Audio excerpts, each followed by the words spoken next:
Another live this morning. So today, Tara and I are going to be talking about creating a life that is aligned with your truth. So Tara is going to be sharing a little bit about her own journey towards finding her truth and her passions and how she made that a priority in her life, and also how the practitioner training helped to facilitate some major shifts from, her lifestyle and what she was doing. So Tara, if you want to share a little bit about how you kind of started to find Tantra, and then when you did the practitioner training and the difference that made. Sure. Thanks, Sydelle. It's fun to be on this side. The questions. It's a fun role reversal. I love this. So, I mean, yeah, there's kind of been a few stages of those big shifts in terms of aligning my life with my truth. And the first one was after 17 years of career in marine ecology and having a pretty awesome time with it, but at the same time stuck behind a desk a lot. I wasn't lit up to go to work, and I'm not really making change in the world through this. Mm-hmm. And I knew that whatever is going on the planet and in the ocean, it wasn't working directly with that. It was actually the humans who pretty much responsible for impact on the ocean and on the planet that needed awakening and opening. And so I kind of did spirituality in the background. And then a point came in my life where I was just miserable doing what I was doing. And like all of the signs were there. I'm much better at listening now. I wasn't so great then. So I kind of went kicking and screaming at that first jump off the cliff to align. And what could you just say what some of those signs were for someone who maybe doesn't? Yeah, one, I was just not motivated to go to work at all. But the biggest one was I got an injury. I got a repetitive strain injury from work, RSI, that had me off work for at least 3 years on workers' compensation, seeing the best like neuro reprogramming, like physiotherapy, chiropractor, you name it, and a whole heap of people actually in our office at the same time. But I just couldn't get back to my usual working hours, even though I tried and tried it. And my boss in the end was like, I just want you to be happy. Like, you've tried everything. So I resigned when I just was in so much physical pain and so depressed. I'm like, I just have to stop because I don't want to exist in this life anymore. Yeah. And it just having that space, I think it was something like 3 days later that I had a desire and a dream of hosting some of the events that Chantel, that your mum was running. And I'd given I'd like all of my savings. I'm like, I'm going to study Tantra because this is the coolest stuff that I've found in 15 years of soul searching at that time. Mm-hmm. And it was through working one-on-one, doing one-on-one sessions with your mum, that in 6 months, the physical pain shifted in a way that Western Australia's top pain psychologists, chiropractor, like you name it, musculoskeletal specialists couldn't fix.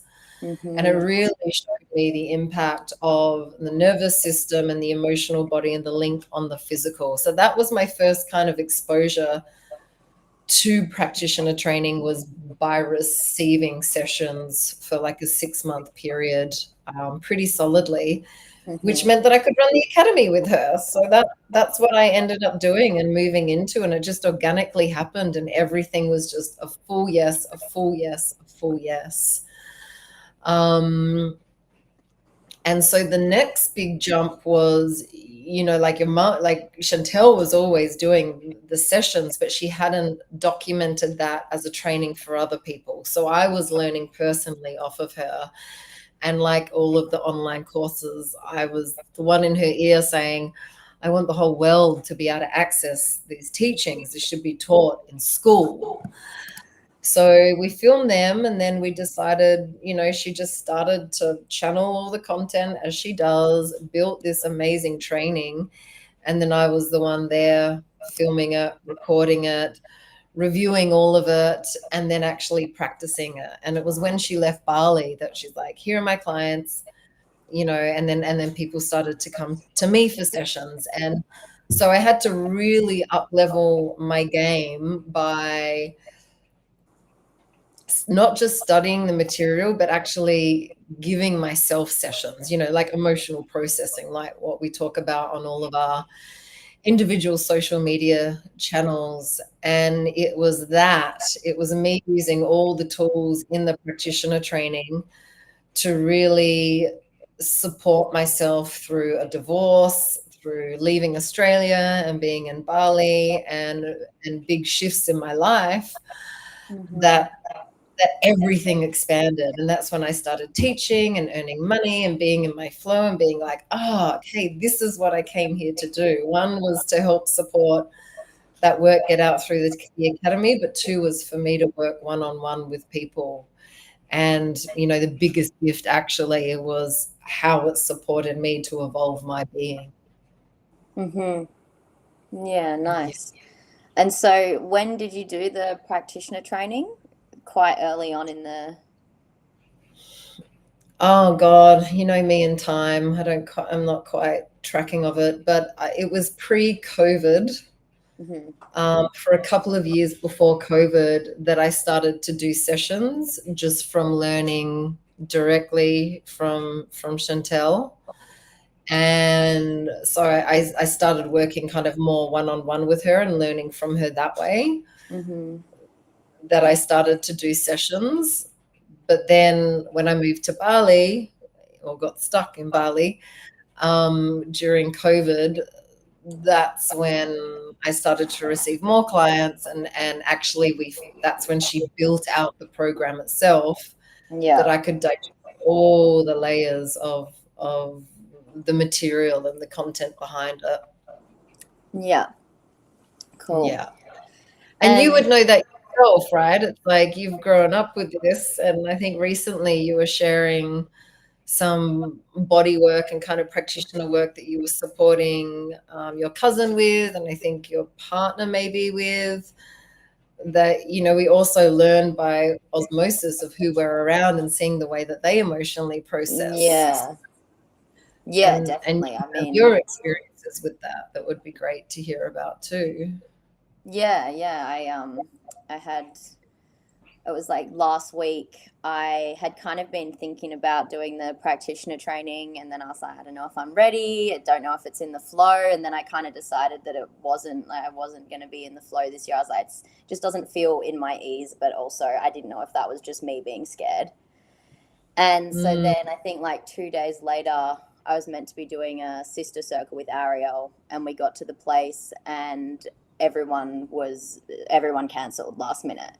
So it was just us there, and we were like, okay. And then I ended up taking her through the adrenaline release practice, and then it just naturally moved into a session, and it was just like, I don't really even know where I was getting the body work that I was doing or the words I was saying. It was just kind of flowing through me through this channel. And yeah, it was amazing to just like have that trust in myself and know that all that wisdom was just within me. And obviously being raised by mum and having that always around has really helped to cultivate that inside, even if I didn't really know that it was there. So yeah, that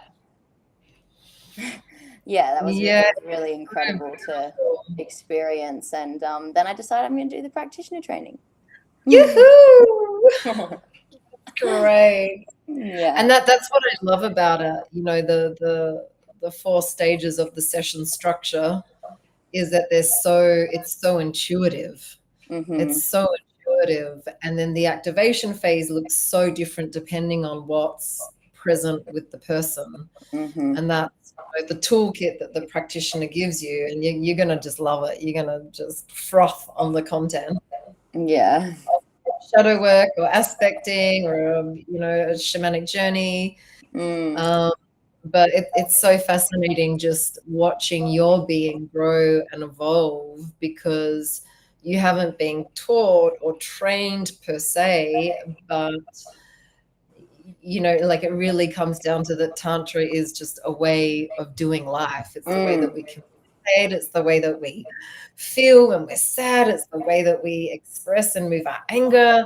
It's the way mm, that we like contract when we're in fear. It's the way that we trust in ourselves. It's the way that we refocus our mind on moving forward, not moving backward. And because you've grown up with such an amazing role model of mm, that, you're so naturally tantric, and you're naturally a healer, because it is a way of life as opposed to like a yeah. technique you're Hmm. learning. And that's what I fucking love about the training, is it's just a way of being.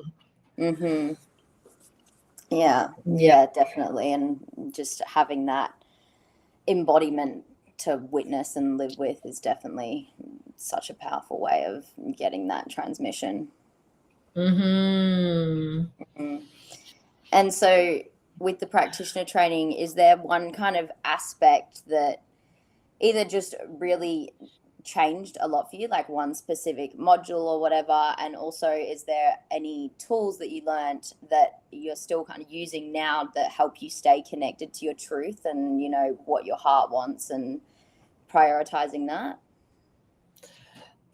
I mean, I use them all. I'm doing sessions every week, and every client's so different, Mm-hmm. and they all need different things. And, I've been with the documented material now for, what is it? Well, 4 years since we first filmed it. And it's just, I kind of go through 6-month periods.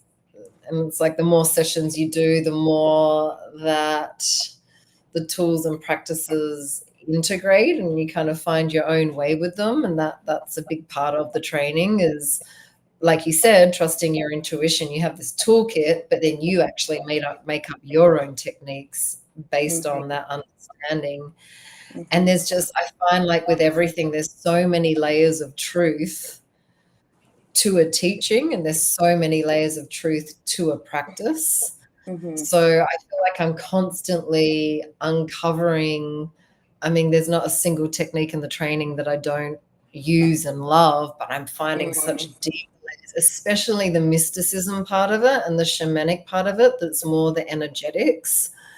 And so I come from a background in science, so I used the tools and techniques very logically in the beginning. And now there's so much more of a deeper surrender to just open and let grace channel through, or let spirit channel through my being, that sometimes I don't even know what I'm doing or how it's coming out, but afterwards I look back and I'm like, that was brilliant. But I Mm-hmm. couldn't have perceived that with Yeah. my mind. It's just what's moving and feeling through my body. And every time I have kind of a quantum leap in my experience as a practitioner, it's because I've had a quantum leap in my own evolution, the dark nights of the soul, which I just posted about today, where I have to use those techniques, Mm-hmm. because otherwise I stay stuck. And probably my two favorite techniques, to answer your question, is shadow work, which is unbelievable for the parts of our unconscious that keep sabotaging our life, whether it's addiction, control, anxiety, selfishness, greed, and they're all the sticky parts that most of us spend our whole lifetime not looking at and pointing the finger at other people. But when you sit with your shadow and you use this aspecting technique to, first of all, just let it express, like fully unleashed, and it can be grotesque to feel, there's always Mm. the vulnerability beneath that Mm-hmm. has a need. And every time I do a shadow work process myself and with clients, I'm just like, wow, it's always the same thing. That makes so much sense, that's what I'm needing. And I couldn't have thought of that with my mind at the same time. Mm-hmm. And that technique is very linked to aspecting, where you're communicating with a part of yourself. And the reason I love aspecting is the way that we deal with people is we have a conversation. Like you and I are having a conversation now. And so when we aspect, we can have a conversation. I've aspected with my yoni when I used to get thrush and UTIs all the time, and learned so much from that. Aspected with my own masculine and feminine when he was being a bully and she was suppressed. Aspected with people with breakups, with partners, with people I'm having challenges with. Do you want to And just say what the aspecting process is for anyone that doesn't know what that looks like? yeah, so if I was aspecting, let's say I'm going through a breakup, then I would sit on my cushion like this, and I'd put a cushion in front of me, and I'd put that, I'd visualize that that person was sitting in front of me, and I would call in their soul. And then I would just, say exactly how I felt without any filter, because it's not scary, because it's not the person. And then the truth starts to unravel. And so you empty, and you be as unspiritual as you want. I can be like horrible, whatever it is, or in full victim, but you just let it out. Once you've emptied out, you swap seats and you sit as them. And if you're doing this process and you're really in the feeling, you're not in the mind, you're in your body, and then you just become them and you receive what you've just shared, and you actually can feel how they would respond, and then you start speaking as them. And unbelievable what comes out. And then they share, and then you sit back as yourself, and you go back and forth between the two until there's clarity, resolution, maybe there's a need, maybe there's a boundary. Yeah. And it's just that when we deal with situations in life with the mind, we're thinking about it, we're making them the perpetrator, ourselves the victim. But with aspecting, you get to the unconscious and you get to see the dynamic that's happening. Yeah. And so with these techniques or any other techniques, if someone realizes that they've kind of started to notice the signs that you said, they're like, I'm not really happy in my life, but they're so scared of change and they're so scared to, step out of their comfort zone and move into that different zone, what would your advice be? Yeah, I mean, I don't think it's possible, like for me, I can only speak for myself, unless you have faith and trust in something that is beyond the 3D. And I'm talking about spirit, God, who I like to defer as grand organized design. And there needs to be an understanding and connection to the fact that we came from bliss, we came from source energy. So that is our natural state, right? And when we've been programmed to not follow our bliss and not follow our joy, but rather live in fear of not having enough, not being good enough, fear, fear, fear, fear, fear. So it's very hard to make that leap into something new if we're just constricted by our fear. So before you make that leap off the cliff, you need to align your energy, your thoughts, your vibration with something that's not fear, which some people call love, universal energy force, and actually to form a relationship with spirit. And again, it comes back to aspecting. You and I have a relationship because we communicate and we spend time together, we commune together. But in our Western society, we don't do that a lot. You look at ancient tribes and civilizations, they're constantly communing with spirit and nature. So they're able to listen and hear the signs But if you've got your blinkers on and just go, well, 1 + 1 = 2, and I have to do what everyone else does and get the job and get the mortgage and get the house and have the kids, retire and finally 70, then you're kind of screwed. Yeah. But if you're listening and there's a spaciousness in your being that's saying, show me, guide me, and I'm open, then you will get the signs. And the signs will whisper in your ear in the beginning, and then they'll sing to you. And then if you're not listening, they'll tap on your shoulder, and then they'll start knocking down the door. And if you're like me and you're stubborn, they'll fucking punch you in the face, give you RSI, the incredible pain, until you finally go, I can't do it anymore. Because I'm at my breaking point of losing my mind, my relationship, whatever it is, and actually none of it's worth it. I need to look after myself. Yeah. I need to do right for me. And then you get there in the end. Yeah, and I think so many people, they wait for that breaking point to actually make a change in their life. And it's like, what if you just chose to make that change just because you love yourself, not because there's no other choice and because you're dying on the inside? Absolutely. And the thing is that where people are, it's in their comfort zone, right? It's known. But to jump out of the comfort zone, you're entering the unknown, and it's scary. And every survival mechanism is going to be on high alert going, I mean, when I face that, it's like, I end up going, I'm going to be 70 years old, blue hair, working in Kmart and homeless. Like that's where my shadow goes to. But that's my body's reality when I'm in that fear state. And so the other thing is to run that adrenaline and really every day release the adrenaline and the fear, because if you're not doing that, you can't clear out enough to actually see what possibilities lie on the other side. Yeah. And if you're not doing that, you stay a sheep within a system that is built for us to essentially be slaves.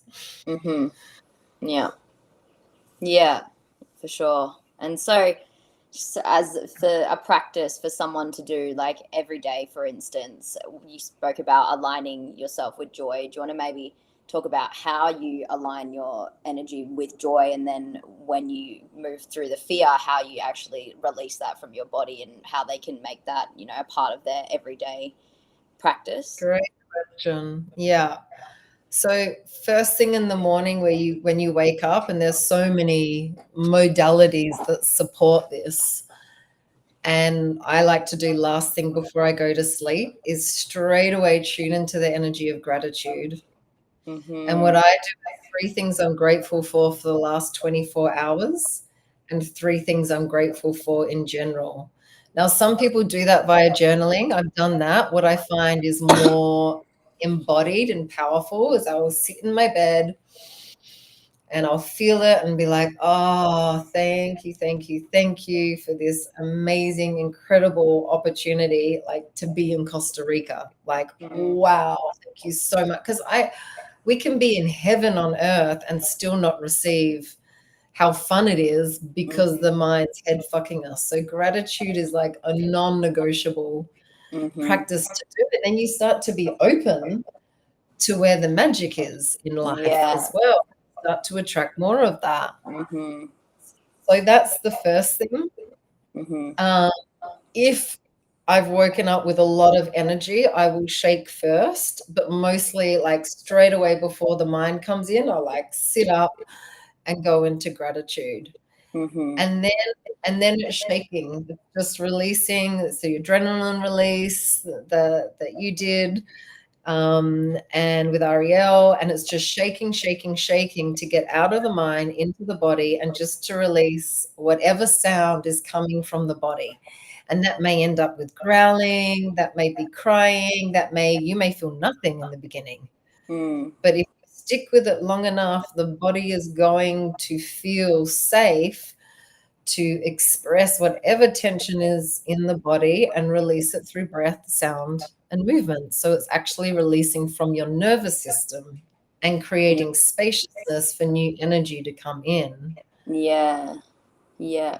And if I can Third just part. say, Mm, you know, when you said about not feeling anything in the beginning, I think during that, in my own experience, it's really important not to like judge yourself for not feeling anything. And I mean, through the whole process, I think it's really important not to judge yourself, of course. But you know, it's normal when, even with me being raised by mum, I still, you know, I kind of pushed it away a little bit, and I definitely suppressed my emotions and disconnected from myself for a period. And so at the start, it was, I couldn't just sit there and start feeling what was alive in my body because it was so far down. So just being compassionate with yourself and being like, you know, it's okay. You'll get there. It's fine that you're not feeling anything, and just staying, you know, connected to the breath and to love throughout all of that. absolutely. And it's because those parts have been suppressed or essentially have been abandoned because we've distracted ourselves, suppressed, bypassed, that they don't feel safe to come up. And that's for good reason, because they're Hmm. not safe, because we're not willing to hold them. So the Yeah. thing with having a daily practice in this way is they start to go, okay, you're there for me, you're still there for me, you're not judging me. And Hmm. they will come up to be felt, and they will come up to be released. And that's how we create safety for ourselves, is by holding ourselves like a best friend would hold ourselves, like the Mm. ideal mother would hold us, like the ideal father would hold us. And that's, for me, what coming into wholeness is being all of that for ourselves, our best beloved, our best friend, our best teacher, our best Mm. mother and father. And when you stay with the shake or with the emotional processing, those parts can come to the surface in a safe and integrated way. Hmm. And were you done with the daily practice when I interrupted, or do you have? Two more steps. Yeah. So we've got the tuning into gratitude, we've got the releasing whatever the tension, the negativity, the fear is. And then the third part is what I was speaking into, which is to connect with spirit, Hmm. right? And so I do that through mantra because I'm a tantrika and that's what we do. Hmm. So I will connect with Ganesha, I will connect with Shiva and Shakti, but I will connect with and sometimes medicine music, but I will connect with something beyond this physical reality that for me is tangible, and call in that energy into my life. And the mantra that I really love is Shiva Shakti Vishvasa. And Vishvasa is the Sanskrit word for faith and trust.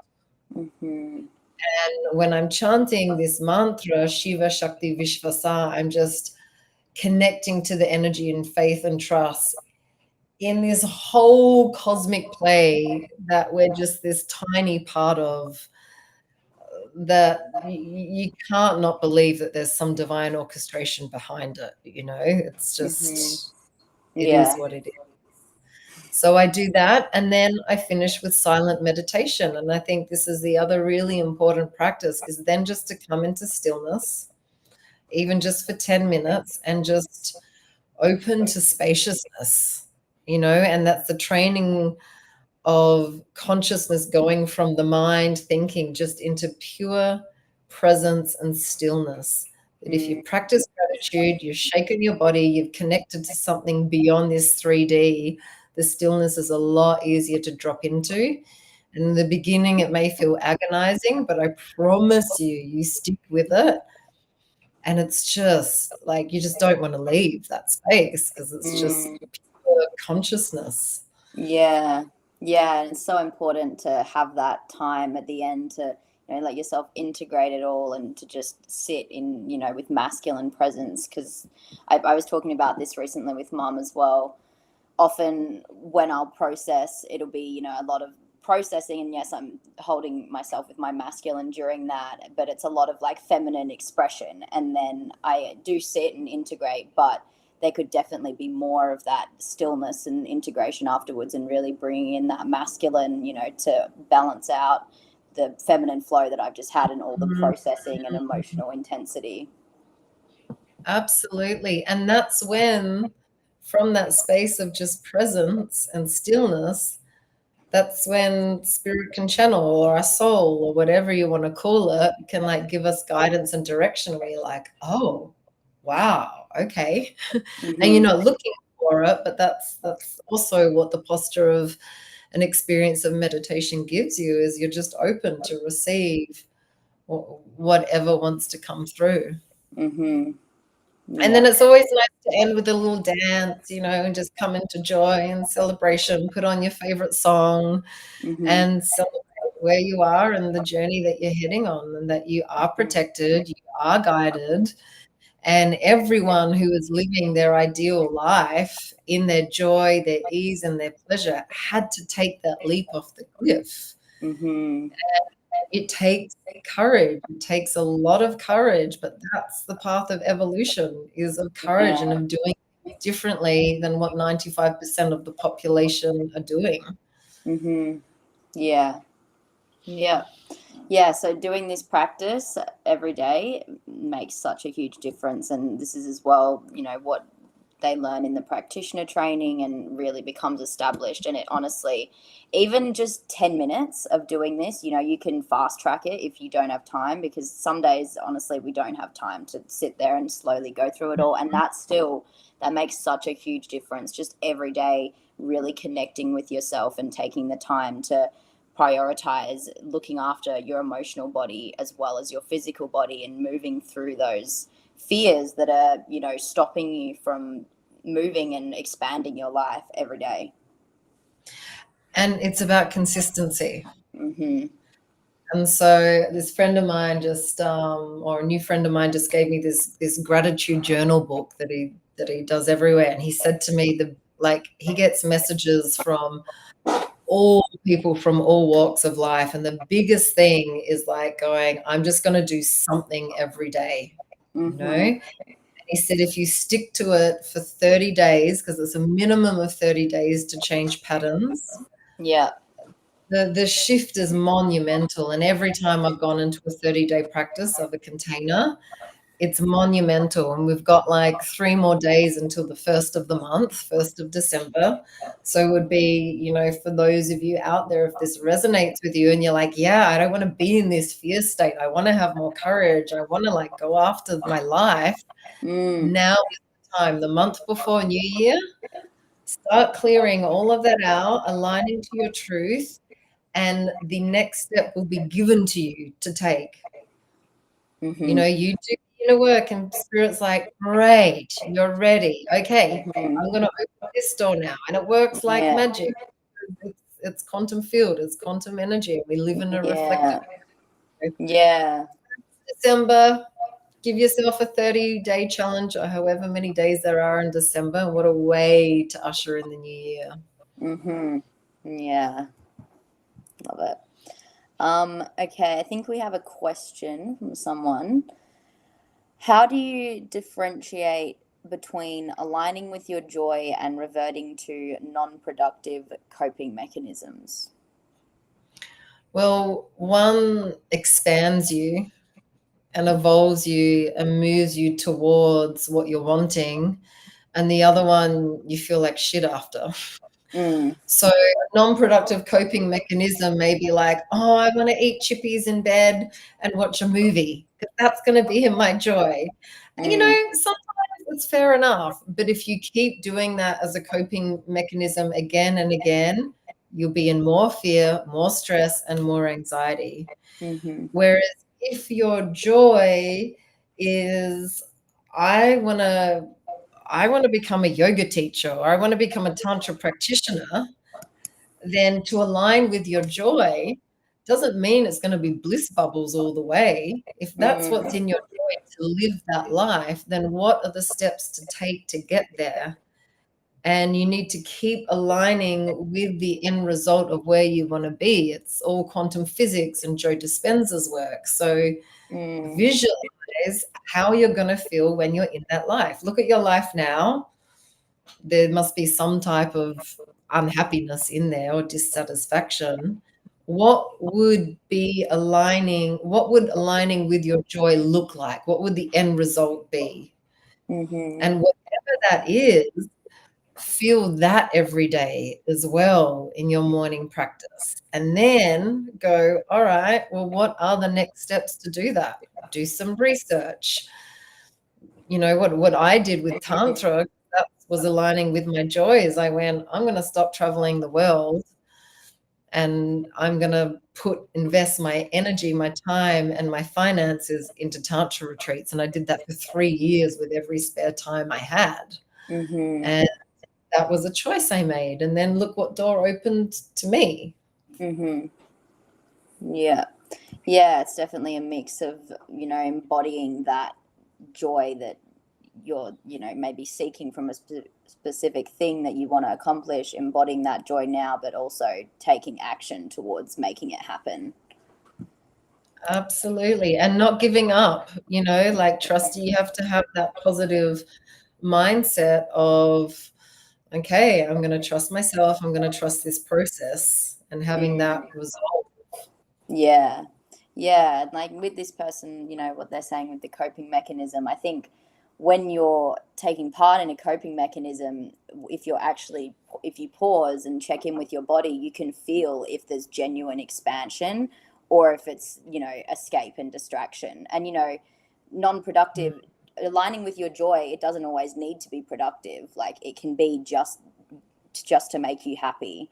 So just, remembering that it doesn't always need to be about something productive, that's working towards something, and aligning with your joy and creating that life that is passionate and making you happy every day. Such a big part of it is just doing things just because they make you happy, not because they're leading anywhere or going towards anything. And when you do that and you prioritize that, just naturally your being starts to create more of that and it flows into your workspace. That's such a good point. It's such a good point, Sydelle. Because we're so programmed to be like, we got to do. And actually, what I've found, especially in the last 2 years, and especially now, actually, in my life, with the transition period I'm in, is that aligning with my joy is doing less. It's doing less of the computer stuff. It's doing less of like the management stuff. And where I'm in my joy is teaching and working one-on-one with people and helping them to live Yeah. their ideal life. But used to is like running a business, being behind the scenes, doing all the management, and it's just not in my joy anymore. And so that's been Yeah. something to sit with and go, but that's what's familiar and safe. Mm-hmm. But actually, where my soul is being called to is to dedicate way more time to the things that I love, but actually way more time to myself so that I can have days off, so that I can have a life with more spaciousness. And that's my word for the coming year is spaciousness. At 47, I've been working my butt off since high school and have been a high achiever. And now I'm like, it's not worth it. I'd rather No. achieve, earn less, and just have more time to smell the roses and To grow a veg experience garden. life, yeah. Yeah.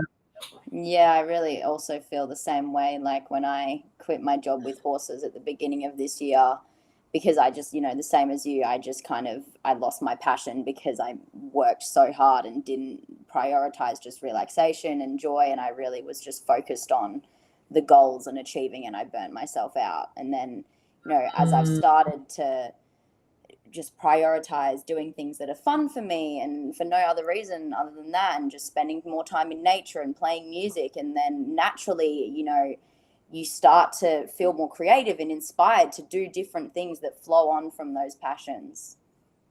And then ironically, you end up earning more money every time. Yeah. Every time. Yeah. Yeah. Okay, so someone else said, how do we know what our purpose is? Just following / create the joy.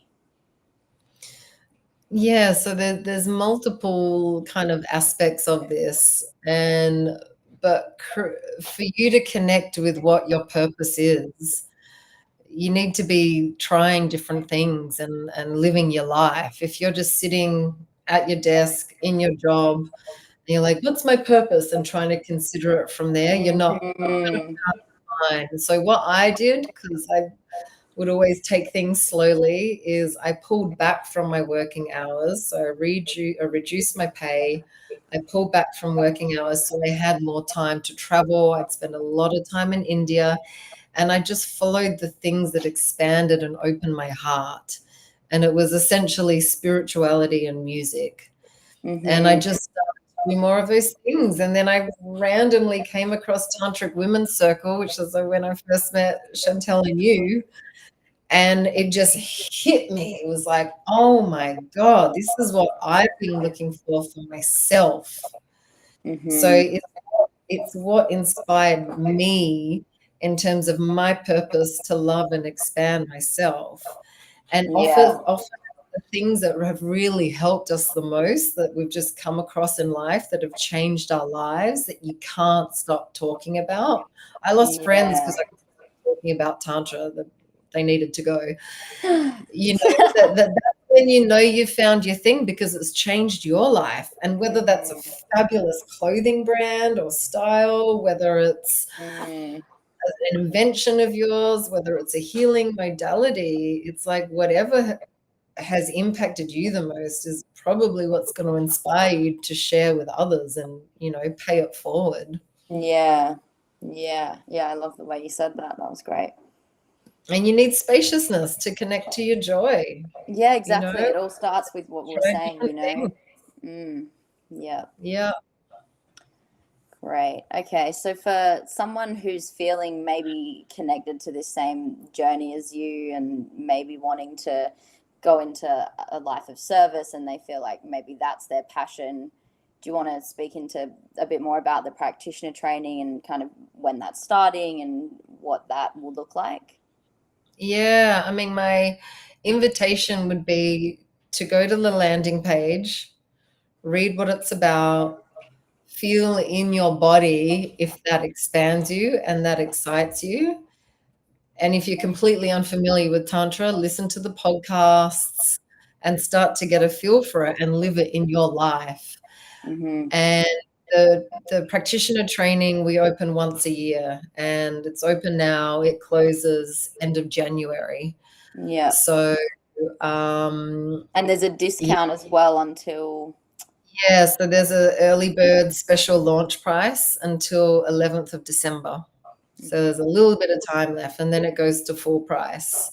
Yeah. And it's 18 months, so you have time to study the material, practice. There's a lot of support. There's pod groups, there's mentoring, there's Chantel, myself, and Erin, who hold the container, showing up live every week. And you're really guided through the process. There's access to the online course library, so you can go through your own healing yourself alongside studying the material. Mm-hmm. So you can take that integrated approach of doing what you're doing now and also jumping into this container of practitioner training and seeing the way it impacts your life. And within, I think, 4 months, you're starting to do practice sessions with clients. Mm-hmm. So for people who are completely new to the healing realm, the training synthesizes multiple key modalities of mindfulness, of spiritual psychology, of breath work, of meditation, of shamanism. That's Chantel's gift, is synthesis of Mm-hmm. incredible Everything. modalities. Everything in Yeah. the context of Tantra, Mm-hmm. which is also about everything. Mm-hmm. So yeah, check it out. We'll put a link in the thread, and feel if it's for you. Your body will know if you're interested or not. And the best thing I can recommend is our team who do discovery calls are all beautiful human beings, and we genuinely want people who this is in alignment with their soul, their heart, their time, and their finances. And there's multiple payment options and different ways of doing the training. So jump on a call and have someone kind of hold space for you actually to feel into whether it's a full yes for you, because it's a commitment and it's a life-changing commitment. So you want to be ready for it.